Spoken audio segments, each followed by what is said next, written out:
আসসালামু আলাইকুম ওয়া রাহমাতুল্লাহ। আপনাদের সবাইকে আজকের এই ব্রিফিংকে স্বাগত জানিয়ে আমি সংক্ষেপে দুটি কথা বলতে চাই। আপনারা কালকে গণমাধ্যম এই সংবাদ পরিবেশন করেছিলেন যে মাননীয় প্রধান উপদেষ্টা আজকে সমস্ত দলের জাতীয় নেতৃবৃন্দকে এখানে আহ্বান জানিয়েছিলেন। আমরা সেখানে এসেছিলাম। দল আমাদের ভিন্ন আদর্শ, আমাদের ভিন্ন বাংলাদেশকে রক্ষা করতে হবে, এই সব কিছুর ঊর্ধ্বে উঠে দেশ আমাদের সবার, এবং আপনাদের ভূমিকাও কিন্তু গত আন্দোলনে কারো না থাকতে পারে কিন্তু নির্বিশেষে অনেক সহায়ক ছিল।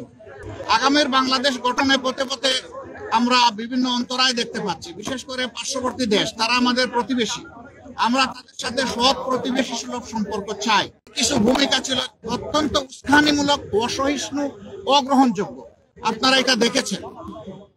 মিথ্যা তথ্যের উপর নির্ভর করে বাংলাদেশকে কলুষিত করার জন্য, এই সরকার এবং জনগণকে ব্যর্থ করার জন্য তারা দুনিয়ার বিভিন্ন জানিয়েছি সকলে সম্মিলিতভাবে।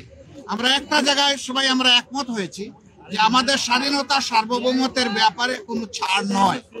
এখানে আমরা সিমেন্টেড থাকবো, যেমন অতীতে ছিলাম, যেমন সম্প্রতি 5 অগাস্টে এই 24 সালে আমরা ছিলাম, এটাই আমাদের অব্যাহত থাকবে।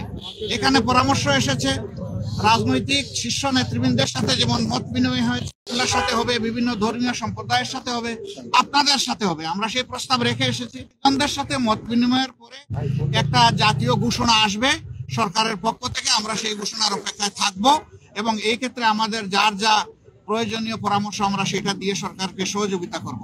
আরেকটি বিষয় আমরা অত্যন্ত ক্লিয়ারলি আমরা জানিয়ে দিয়েছি, এক্সট্রিমিজম বা চরমপন্থা যে দিক থেকে আসুক আমরা তাকে ঘৃণা করি। এটাকে আমরা কোনো অবস্থায় প্রশ্রয় দিব না এবং মেনে নেব না।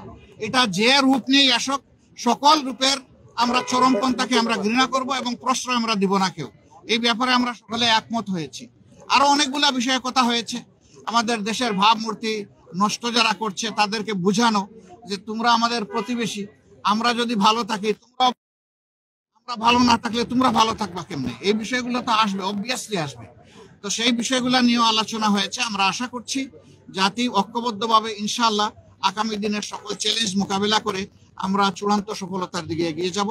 চূড়ান্ত সফলতা অর্জন না হওয়া পর্যন্ত আমাদের ঐক্য অটুট এবং মজবুত থাকবে।